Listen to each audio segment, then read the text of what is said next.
El gusto por lo antiguo, el deseo de conocer la historia de nuestros predecesores, siempre ha dado alas a la mente del ser humano.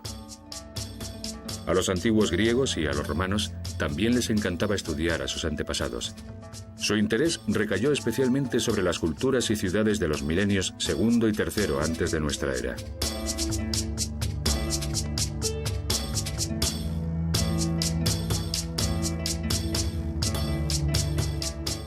Entre las antiguas civilizaciones que tanto fascinaban a griegos y a romanos se contaban los egipcios de la cuenca del Nilo, los asirios y babilonios del Tigris y el Éufrates, y las sociedades prehelénicas de Grecia, los minoicos de la isla de Creta y los micénicos del Peloponeso, que heredaron su antiguo poder.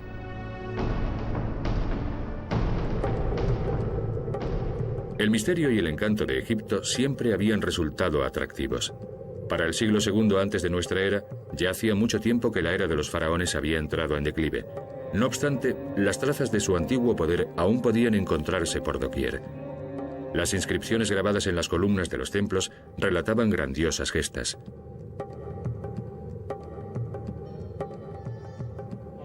Los historiadores estaban fascinados por la historia del gran faraón Tutmosis III, narrada en las columnas del templo de Karnak. En el siglo XV a.C., Tutmosis III organizó una extraordinaria campaña con el objetivo de conquistar Oriente Próximo.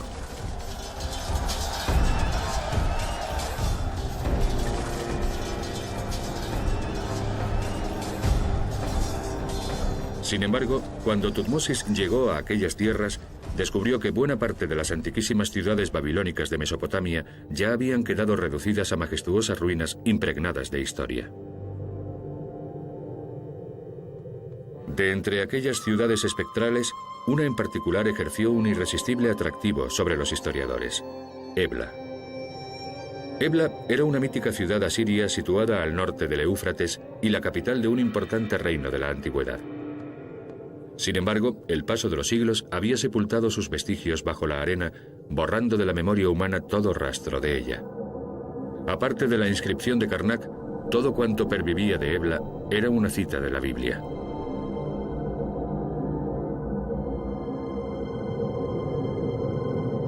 Un buen día, unos agricultores que araban sus campos se toparon con un magnífico bajorrelieve.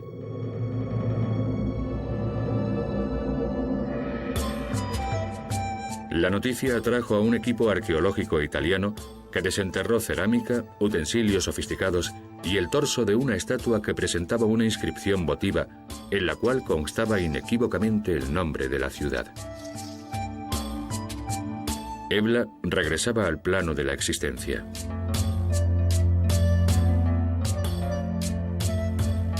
No obstante, el hallazgo más sensacional se produjo en 1975, cuando el equipo italiano desenterró 17.000 tablillas con textos cuneiformes datadas en torno al año 2300 a.C.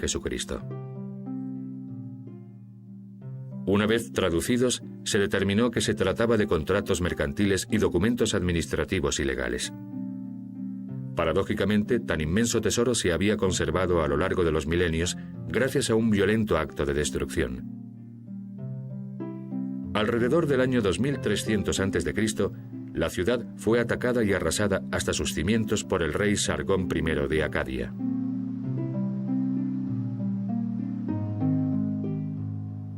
Las tablillas se encontraban ordenadamente depositadas en las estanterías de los archivos del Palacio Real. El palacio se derrumbó de tal modo que las tablillas quedaron apiladas, una posición que favoreció su preservación y permitió a los paleógrafos reconstruir su contenido.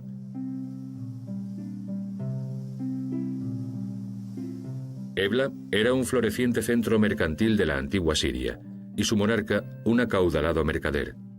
El comercio era tan primordial para el soberano que los caravaneros que partían hacia Oriente o el Mediterráneo se hospedaban en el recinto palatino. Tales caravanas constituían la génesis de las fortunas de la urbe y eran un pilar fundamental del poder regio.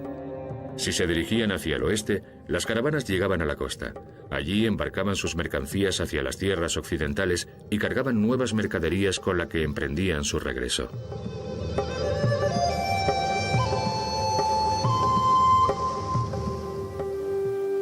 Entre estos productos se contaban las piezas de cerámica y las obras de arte, aunque también los metales precisos para la fabricación de armas y corazas.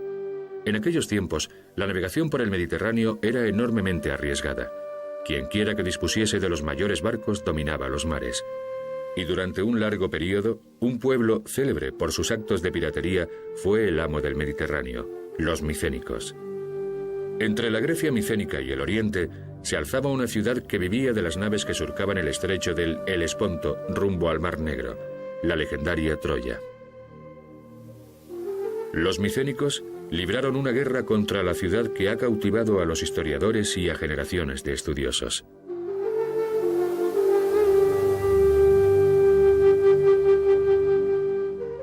Troya, en tiempos conocida como Ilios o Ilión, fue una próspera ciudad durante el período helenístico.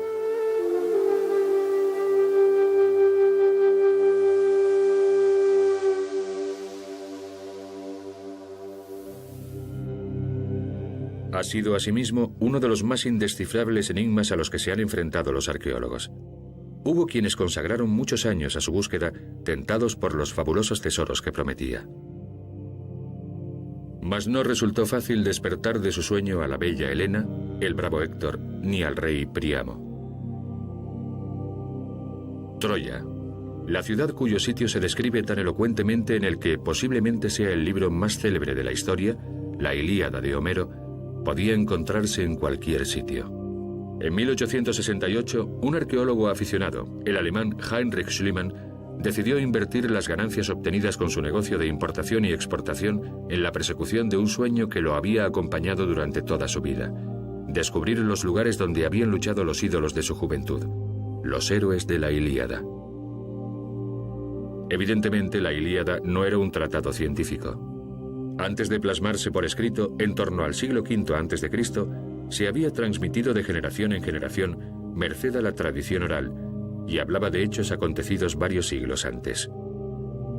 No obstante, Schliemann decidió confiar en el texto. Muchos arqueólogos buscaban Troya, y lo hacían en esta colina llamada Bunarbasi, que se alza entre las actuales ciudades turcas de Çanakkale y Esin. Sin embargo, a Schliemann no le convencía esta localización. Peinó la Ilíada en busca de pistas. Homero hacía mención de dos ríos, el Escamandro y el Simosis. Las batallas entre los héroes homéricos tuvieron lugar en torno a una ciudadela erigida sobre una eminencia del terreno. Podría haberse tratado de una ficción surgida de la imaginación del autor, pero Schliemann optó por creer en su existencia. Esta colina, Hisarlik, se asemejaba razonablemente a la descrita por Homero, y aquí fue donde Schliemann hincó su zarpa. Y fue aquí, por fin, donde halló Ilión, Troya.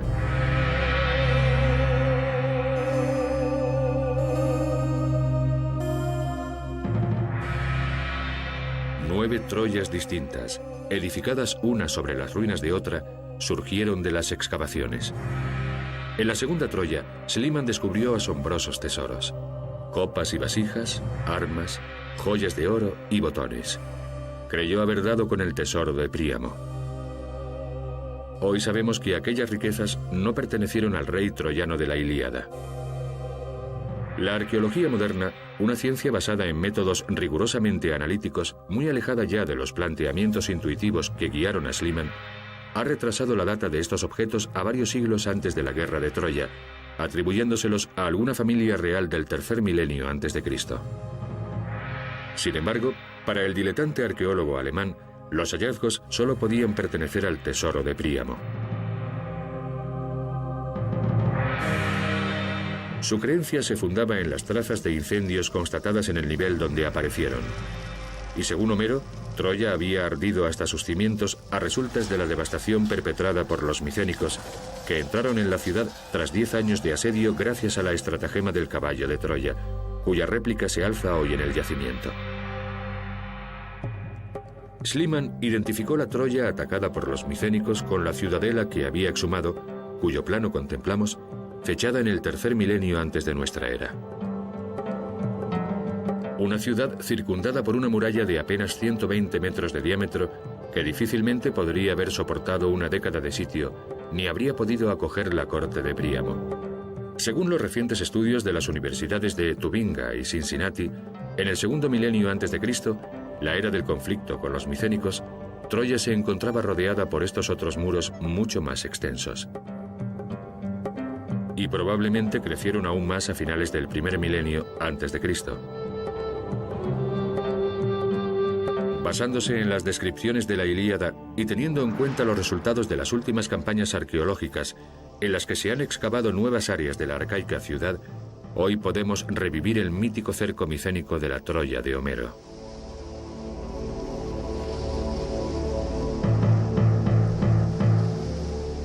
He aquí la vista que los soldados micénicos debían de contemplar al desembarcar frente a la ciudad, dispuestos a acometerla.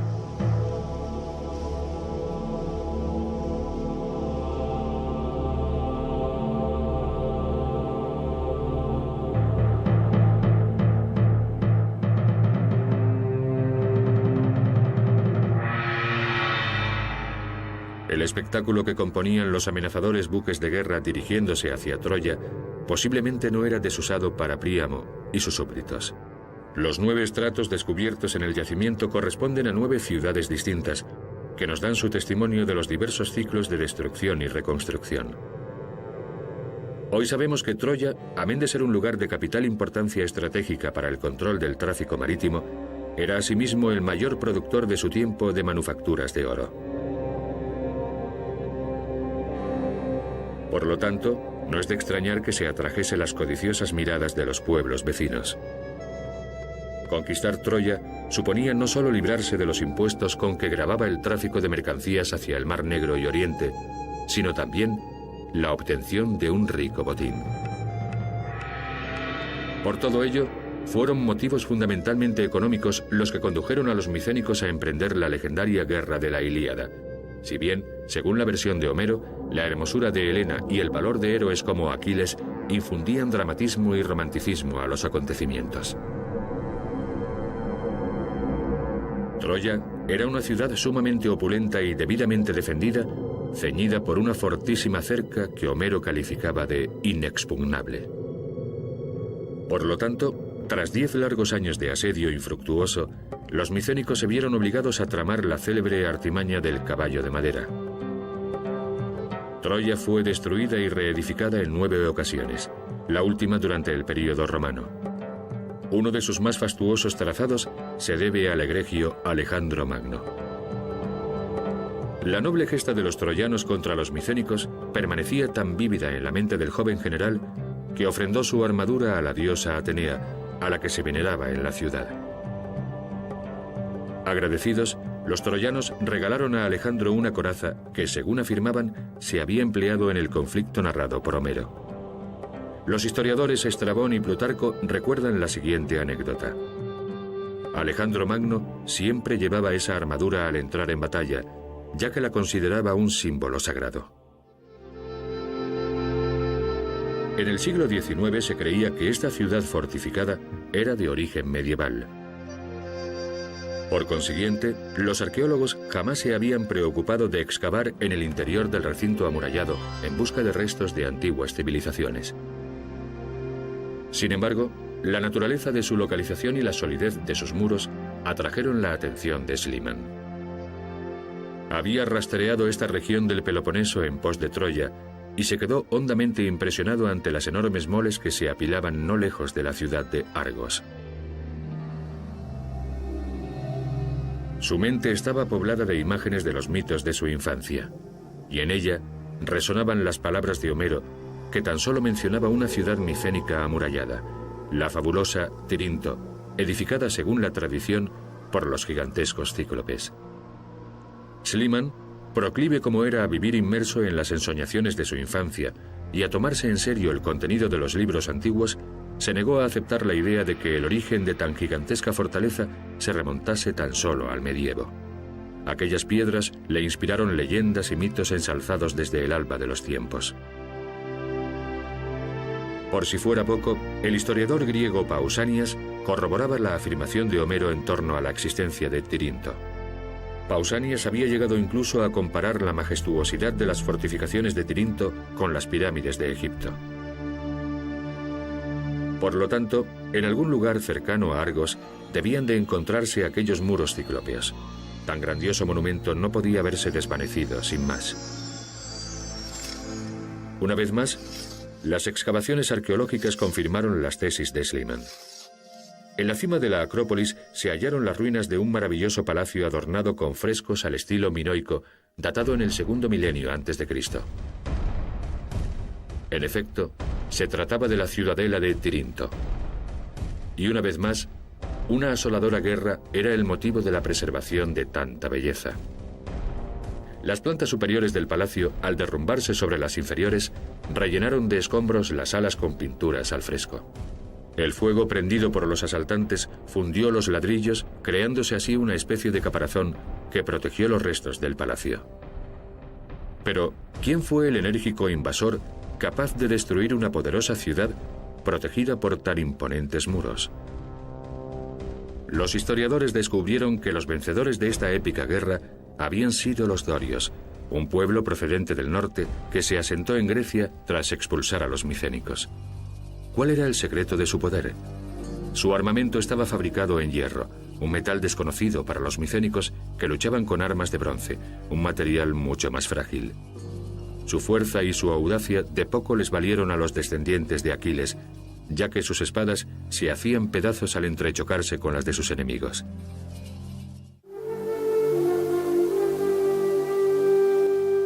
Una urbe micénica destacaba sobre todas las demás.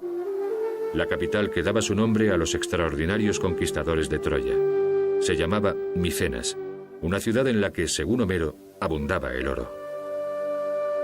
Su monumental puerta, custodiada por 2 leones, aún infunde un temor reverencial. He aquí los dominios del gran rey, del caudillo de la legendaria expedición que destruyó Troya, Agamenón. La intriga que rodea a los escenarios míticos siempre ha constituido un estímulo para los arqueólogos. ¿Dónde se encontraba la tumba de Agamenón? ¿Había existido realmente aquel rey? ¿Había sobrevivido el oro de Micenas, del que nos habla Homero, a los estragos del tiempo? En sus escritos, Pausanias declara que el mausoleo de Agamenón se encuentra en el recinto murado de Micenas. Sin embargo, la ciudad se encontraba circuida por 2 murallas, una externa que protegía el caserío y otra interior en torno a la ciudadela donde residía el soberano. La búsqueda, llevada a cabo en el ámbito de la primera cerca, resultó infructuosa hasta que intervino Schliemann.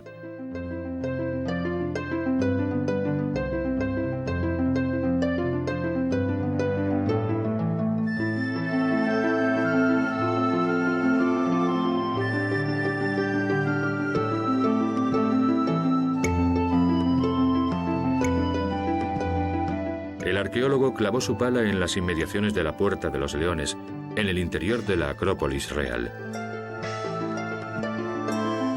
Y excavó hasta que de la tierra surgieron varias tumbas, y de su interior el fulgurante metal inmortalizado por Homero. 15 kilos de oro. Entre los tesoros se hallaba una serie de maravillosas máscaras funerarias de oro. Por supuesto, este era un privilegio exclusivo de la realeza. Y en las facciones de la más hermosa de las máscaras, Schliemann afirmó reconocer a Agamenón, el gran rey general. Desde los tiempos de Schliemann, los arqueólogos han descubierto que tales riquezas corresponden a un período anterior al reinado de Agamenón. No obstante, la pasión despertada por aquel hallazgo fue tanta que hasta hoy nadie ha osado rebautizar esta pieza única. La primorosamente cincelada máscara de oro sigue siendo para todos nosotros la máscara de Agamenón.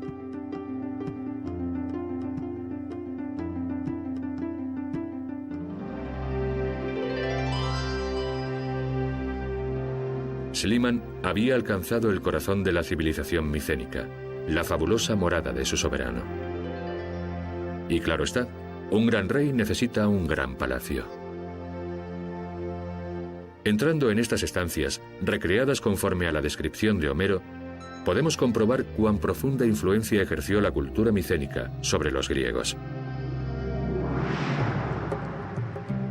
La civilización micénica legó a la posteridad parte de su propia imagen a través de la arquitectura.